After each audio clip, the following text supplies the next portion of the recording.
નમસ્તે મિત્રો, આજે જૂનાગઢ જિલ્લાના માનનીય કલેક્ટરશ્રીની અધ્યક્ષતામાં જિલ્લા કક્ષાની ફરિયાદ અને સંકલન સમિતિની બેઠક હતી.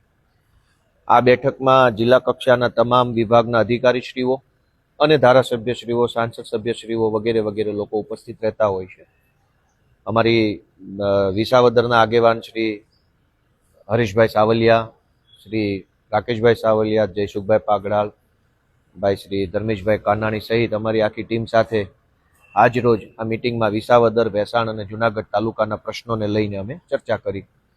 માવઠાની સહાય અત્યારે સરકારે જે ચૂકવી છે એનું લેટેસ્ટ સ્ટેટસ શું છે, કેટલા લોકોને ચૂકવી, કેટલાને બાકી છે. વીરપુર શેખવા ગામની આંગણવાડીનો પ્રશ્ન છે. ત્યાર પછી કાલાવાડ, મોણિયા અને લીમદ્રા ગામની ગ્રામ પંચાયતનો પ્રશ્ન છે. સરસઈથી મોટી મોણપરી સુધીના રોડનો પ્રશ્ન છે. ત્યાર પછી અલગ અલગ વિભાગના જે કાંઈ સમસ્યાઓ, પ્રશ્નો છે એ બાબતે આજે કલેક્ટરશ્રીની અધ્યક્ષતામાં ચર્ચા કરી છે, ફરિયાદ કરી છે, રજૂઆત કરી છે.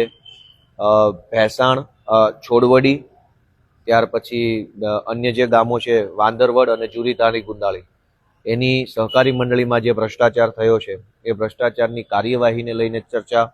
આવા અલગ અલગ અનેક વિષયો ઉપર આજે માનનીય કલેક્ટરશ્રીની અધ્યક્ષતામાં મિટિંગ થઈ છે અને આવનારા દિવસોમાં તાત્કાલિક દરેક પ્રશ્નોનું નિરાકરણ આવે તે માટે સંબંધિત વિભાગના અધિકારીશ્રીઓએ અને માનનીય કલેક્ટરશ્રીએ જવાબદારીપૂર્વક એમણે બાહેધરી આપી છે.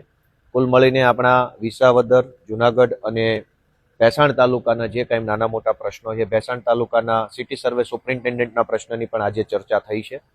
વિવિધ જે રોડ છે, જુનાગઢથી ભેસાણનો રોડ જે બની રહ્યો છે એની અંદર જે ડિલે થઈ રહ્યું છે, વધારે સમય લાગી રહ્યો છે. આ સિવાય અલગ અલગ અનેક રોડ જે લાંબા સમયથી બંધ પડ્યા છે એ રોડની બાબતની પણ ચર્ચાઓ આજે થઈ છે. કેટલીક શાળાના બાંધકામ, આંગણવાડીના બાંધકામ, ગ્રામ પંચાયતના બાંધકામ બાબતે અને અન્ય જે કાંઈ નાના મોટા મુદ્દાઓ મારા સુધી લોકો તરફથી આવ્યા હતા એ બધા જ મુદ્દાઓ પર લેખિતમાં આજે આ કમિટીની અંદર ચર્ચા થઈ છે અને આશા રાખીએ છીએ કે ખૂબ સરસ રીતે આગળના દિવસોમાં આનું પરિણામ આવે. Thank you.